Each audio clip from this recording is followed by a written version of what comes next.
Hi everyone, it's me, Krylios, Team Racing Productions MC and producer. And joining me today is Charles Allen. Welcome. Thanks for having me. Good afternoon. Good afternoon. How are you today? I am doing great. It's great to be with you. Thank you.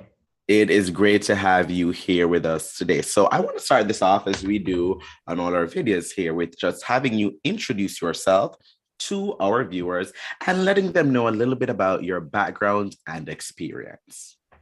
Thanks. Well, my name is Charles Allen. I am currently the Ward 6 council member and have been for the last two terms. So this is my 8th year on the council. Prior to that, I actually was the chief of staff to a former council member, Tommy Wells. So I've been in the Wilson building for quite some time, working on any number of issues that I know we could talk about. A little about myself, I actually have a master's in public health, and so I studied biology and epidemiology and public health policy. Came to DC actually about 22 years ago, thinking I wanted to do federal healthcare policy work. Quickly figured out that I did not enjoy working at federal policy levels, but had absolutely fallen in love with DC. So I switched gears and I started working with the DC Primary Care Association and focused on how do we help expand access to healthcare? How do we help strengthen our safety net, our primary care providers throughout the city? And really, that's where I cut my teeth working and organizing in the district, and then eventually the political bug bit and started running other people's campaigns. And then, fortunately, the good people of Ward 6 decided to let me have a turn. And I'm honored to have had their support and look forward to being able to help continue to provide leadership on the council and for our city. Awesome, awesome, awesome. Now, in your years there, what is it that you have learned or garnered or enjoyed or the motivator for you to keep your hat in the ring and run for re-election? I think one of the things that I love is that DC is both a big city and a small town at the same time. And you can really, from a policy perspective and a legislative perspective, from a budget perspective, you can really see the ability of, when someone comes to you with a problem, you can figure out how to fix it, how to resolve it, how to make their life better, and actually then see it in real life. I remember when I had couples coming to me talking about the struggles they had of being able to do an adoption and being able to actually work on legislation, work on the policies, and then be able to see people create families. There's just any number of examples, both big and small, that have really been able to get that. And that's what kind of keeps me going. There's no day that's the same. Every day is different. Another challenge or problem gets thrown at you. But you really have a unique opportunity to help get things done here. Certainly, certainly. So if re-elected, and you're able to continue serving the people of the District of Columbia, specifically the residents of Ward 6, what would be those top 3 issues or challenges that you would want to, tackle, as you continue to serve? Just sometimes it feels like the number of challenges facing us is a little bit overwhelming, to be honest. But I think that there's really a lot of space and a lot of need, frankly, to really focus in on what our city looks like as we start to have a recovery from this pandemic that has dominated our lives for the last 2 years. And I know people are exhausted. People are tired. But I also think when people say, well, I just want it to get back to normal. Well, normal wasn't working out so well for a lot of people. And if we're just trying to go back to what was normal, I just think we've not only just missed the opportunity, but we've not respected, frankly, the hurt and harm that a lot of people have experienced over the last 2 years. So I really want to focus the next term on how do we rebuild our city? How do we come out of the pandemic, a recession? How do we come out of that in a way that's stronger? We saw the pain that broke so inequitably across our city. Frequently, we talk about our city, right, as a tale of two cities. That divide's only gotten worse. So how can we be intentional? How can we make big change? How can we throw out ideas that really help close those gaps and do better by our residents? So that's, everything from transportation to education to public safety. All of these are priorities that I have in my mind, and really having that intentionality is something we've got to have for the next few years. Certainly, certainly. Now, since you are running unopposed in the primary, and perhaps also the general election, what do you extrapolate from that? I mean, I certainly would like to think. I work really hard. I have an amazing team around me. I have an amazing community that we get to work with. Um, I think that a lot of people respect the fact that this has been a hard few years. And I think they've been, um, by and large, pleased with the leadership that I've been able to provide, with the vision that I brought forward to the ward and to the city. I think I've got a team that is second to none. They do an amazing job of when someone's got a challenge, someone's got an issue. I mean, I had my staff members were early in the pandemic. They were taken, when we couldn't even find an N95 mask. I had staffers that were on their bicycles biking back and forth across the ward from people who wanted to donate something to a senior who was vulnerable and couldn't get out of the house without one. Like my team, I got to give them a lot of credit. They just bend over backwards and work so hard for the people of Ward 6. I think it's that hard work that people recognize that it doesn't matter what the issue is. There's no small issue for me, that we will put everything into it, whether it is big transformational change or it's one thing on your block that you just got to get fixed.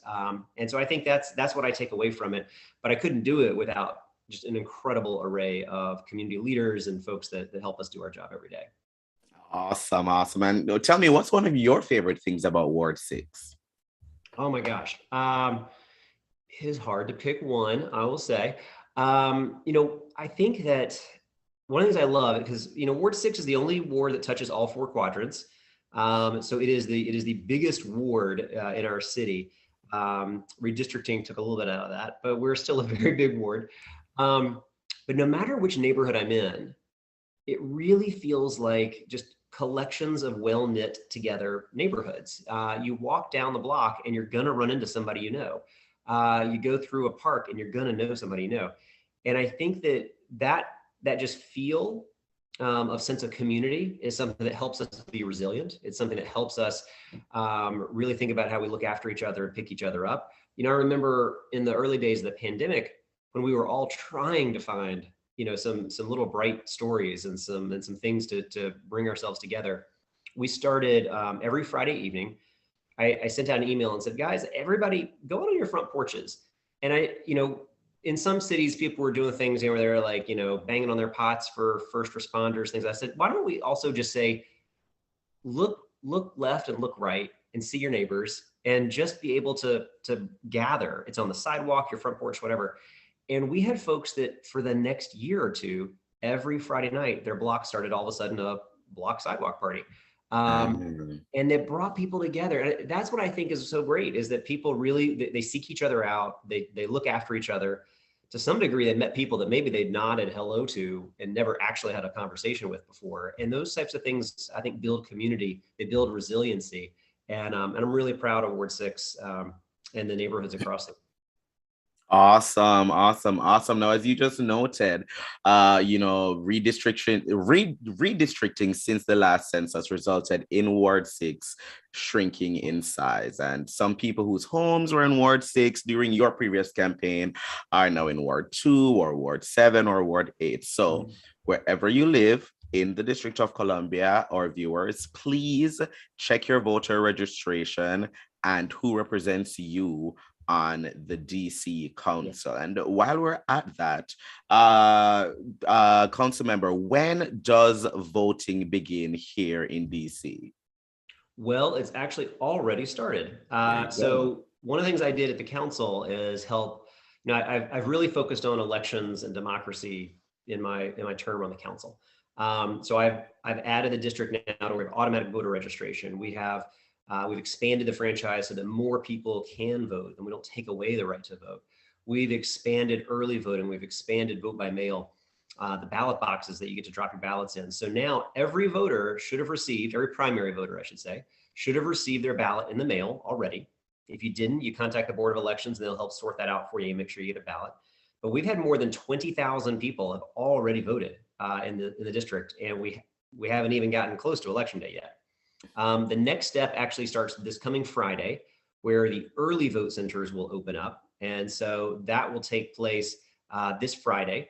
And then those will be open all the way till what we now call the final day of the election, and that's June 21st. But anybody should be able to vote by mail. They should be able to vote by Dropbox. They can vote in an early vote center, or of course, if you like to wait till the last day, you go on June 21st to any polling site in the city. That's another thing we changed, is that you can vote at any polling site in the city, not just your home precinct. And that's important. Let's say you've got a job. Let's say you've got a doctor's visit, or you've got a kid or a parent you're having to take care of. Make it easy. Make voting as easy as possible. And so the election is in full swing, but make sure you get that ballot turned in by June 21st. Awesome, awesome. And we want to remind our viewers that here in the district, the deadline to update your voter registration with party affiliation has already passed on May 31st. And in the district, you must be a registered Democrat to vote in the Democratic primary.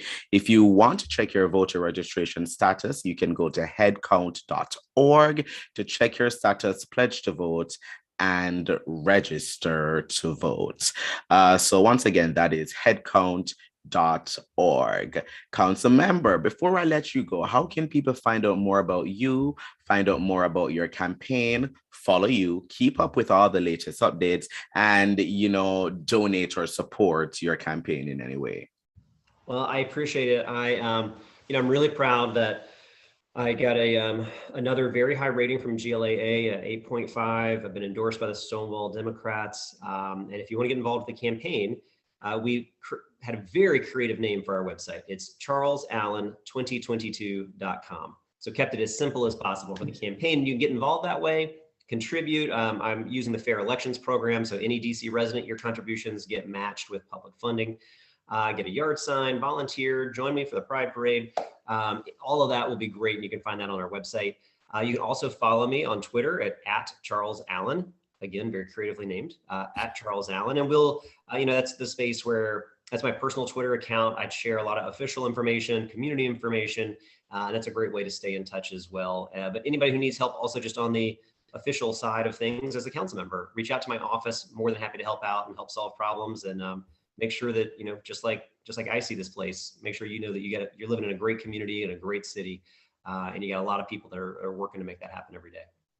Awesome. Thank you so much for joining me today, Charles Allen. It is such a pleasure getting to talk to you. Thanks so much. And I wish you the best of luck on your campaign. If someone comes and starts running. I appreciate it. You take nothing for granted. I've been out knocking on doors, doing all the things, because voters will figure it out pretty fast if you take it for granted, and we're not going to let that happen. So thank you. Certainly. Awesome. Thank you so much. To those watching, please follow Team Racine Productions at Team Racine on all forms of social media. Click around our YouTube channel and check out our other interviews, vlogs, and forums and more. And while you're there, make sure you like, comment, and subscribe. But most of all, thank you for watching. Bye, everyone.